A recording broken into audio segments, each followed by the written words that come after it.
یعنی تیزی سے اپنے جوتے سنبھالے، بچوں کو کھینچ کر گود میں بٹھا لیا۔ کچھ پرحشمت بہادروں یعنی بہت عظمت والے دلیر نوجوانوں اور نڈروں یعنی بہادر نوجوانوں نے شیدی کو قابو کر لیا۔ پکڑنا، مت چھوڑنا، خوب مرمت کرنا یعنی خوب مارنا۔ شور و غل بڑھ گیا، ملا نے واز بند کر دیا کہ مولوی صاحب نے خطبہ دینا روک دیا اور ممبر کے سب سے اونچے زینہ یعنی سیڑھی پر چڑھ کر تماشا دیکھنے لگے۔ تمام مخلوق یعنی خلقت کا دھیان توجہ شیدی کی طرف ہو گیا۔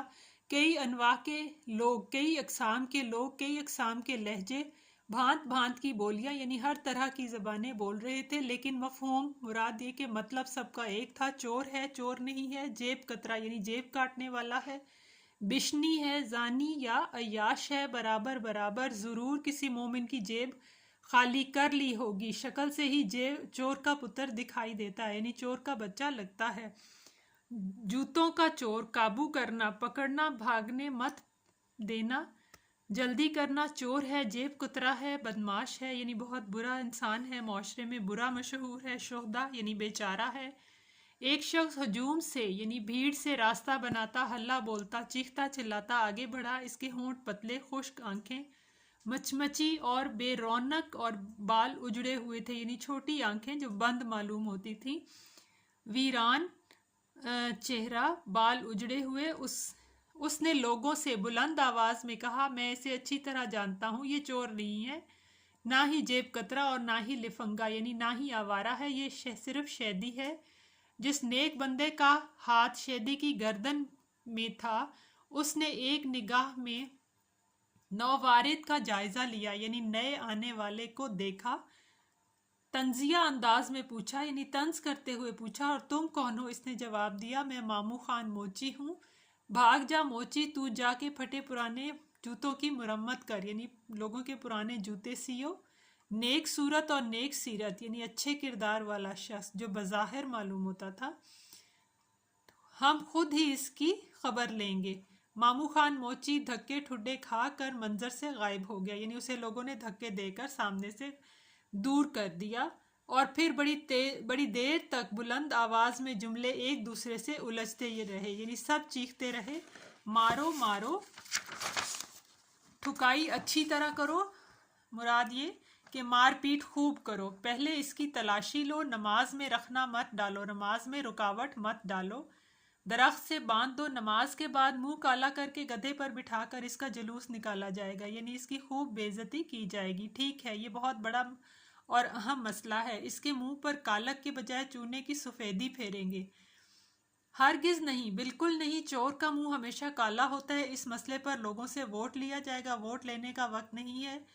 لوگ آپس میں بحث مباحثہ کرنے لگے، وہ ایک دوسرے سے لڑنے مرنے کے لیے تیار ہو گئے، شور و غل بڑھ گیا، لوگ شیدی کے حشر یعنی انجام کے متعلق کسی ایک فیصلے پر نہیں پہنچ سکے۔ پہلی قطار میں ملک کے نامی گرامی یعنی مشہور اور جانی پہچانی جسے سب جانتے تھے، شخصیت ہر دل عزیز جسے سب چاہتے تھے، مشہور و معروف جناب محمود صاحب موجود تھے۔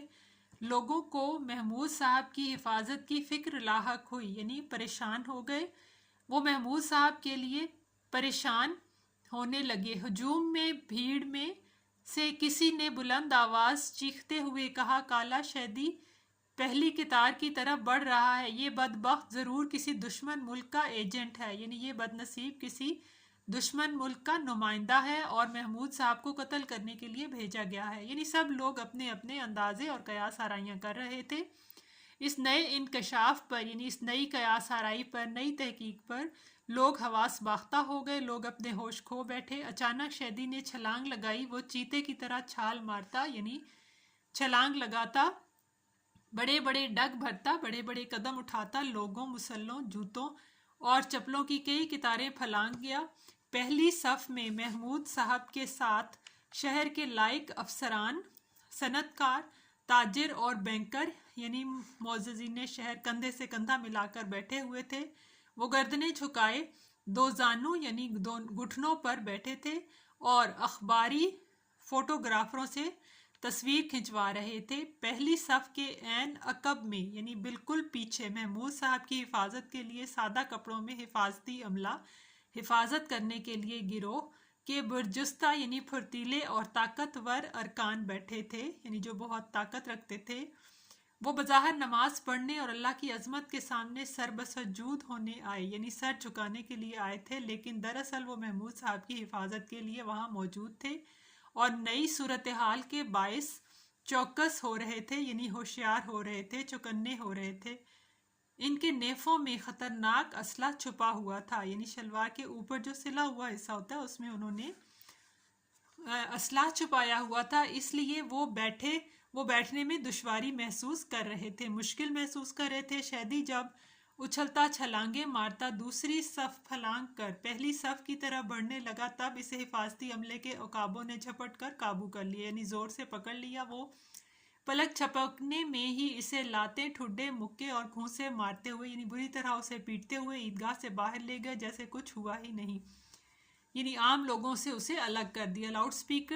لاؤڈ سپیکروں میں ملا کی آواز گونجنے لگی۔ وہ دونوں ہاتھ عرش کی طرف اٹھا کر عاجزی انکساری کے ساتھ، یعنی بڑی عاجزی کے ساتھ اور مترنم یعنی سریلے انداز میں اللہ تعالیٰ سے محمود صاحب کی درازی عمر، لمبی عمر کی دعا مانگنے لگے۔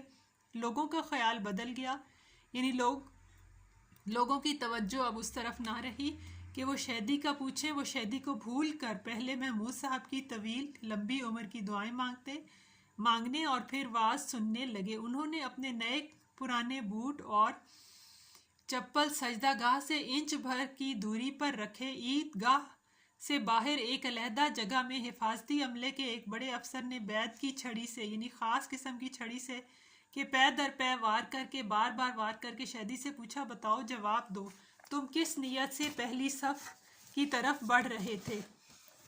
مکوں، گھونسوں اور تھپڑوں کے سبب شیدی کا پورا چہرہ خونم خون ہو گیا، یعنی بہت زیادہ خون سے بھر گیا۔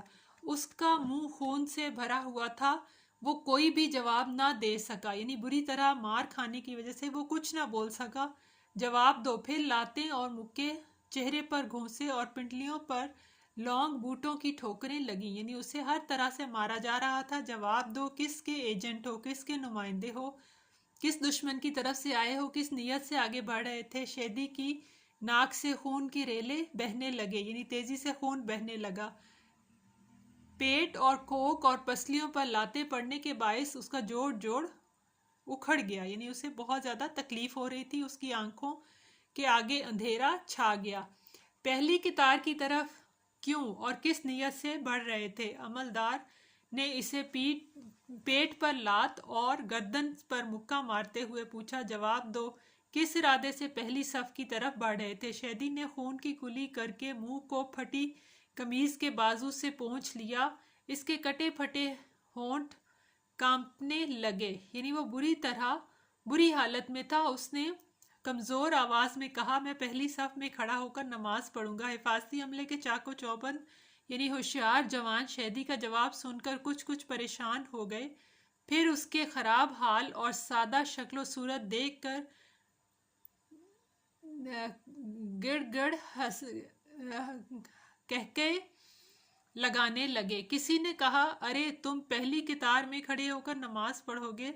ان میں سے ایک نے زوردار مکہ شیدی کی پیشانی پر ناک کے قریب جمایا اور کہا، یعنی بہت زور سے مارا اور کہا، تم جھوٹ بولتے ہو۔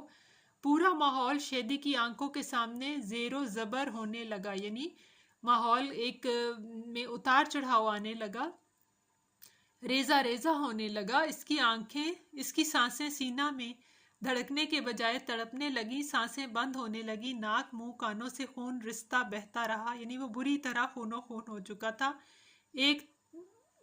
اس نے شکستہ لہجے میں کہا، یعنی کمزور آواز میں کہا، میں پہلی قطار میں کھڑا ہو کر نماز پڑھوں گا۔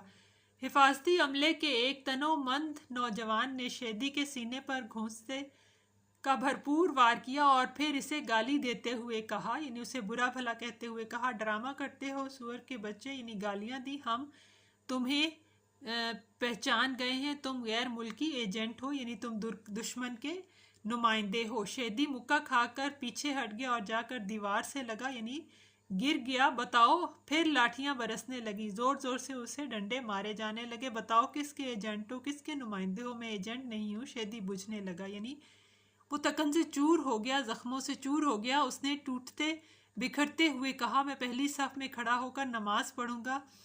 ابے لنگور، ایک موٹے تگڑے یعنی صحت مند اہلکار نے، عملے کے ایک رکن نے اسے تھپڑ مارتے ہوئے کہا، زندگی بھر کبھی آئینہ دیکھا ہے؟ چلا ہے پتر پہلی قطار میں نماز پڑھنے۔ شیدی کی سانسوں کا سلسلہ اس کی ناک سے بہتے خون کے سبب ٹوٹنے لگا۔ اس نے کہا، میں پہلی قطار میں کھڑا ہو کر نماز پڑھوں گا۔ ابے اونٹ کے بچے، موٹے تگڑے عملدار نے کہا، شہر کے معزز لوگ محمود صاحب کے ساتھ نماز پڑھنے کے لیے پہلی صف میں موجود ہیں، تم پہلی صف میں یعنی پہلی قطار میں کیسے نماز پڑھو گے؟ شیدی نے نحیف آواز میں کہا، کمزور آواز میں کہا، میں بھی پہلی صف میں محمود صاحب کے ساتھ کھڑا ہو کر نماز پڑھوں گا۔ حفاظتی عملے کے تنخواہ داروں نے خوب کہکے لگائے، یعنی زور سے ہنسے۔ اس نے کہا، اس کا دماغ ٹھکانے نہیں ہے، بہروپیہ ہے، یعنی اس نے بھیس بدلا ہوا ہے، کوئی ڈرامے باز ہے۔ بڑے افسر نے اپنے عملے کو حکم دیتے ہوئے کہا، اس سے پوچھو کہ یہ کون ہے اور محمود صاحب کے ساتھ کھڑا ہو کر نماز کا ڈھونگ کیوں کر رہا ہے، یعنی یہ ڈرامہ کیوں کر رہا ہے کہ وہ اتنی بڑی شخصیت کے ساتھ کھڑے ہو کر نماز پڑھنا چاہتا ہے۔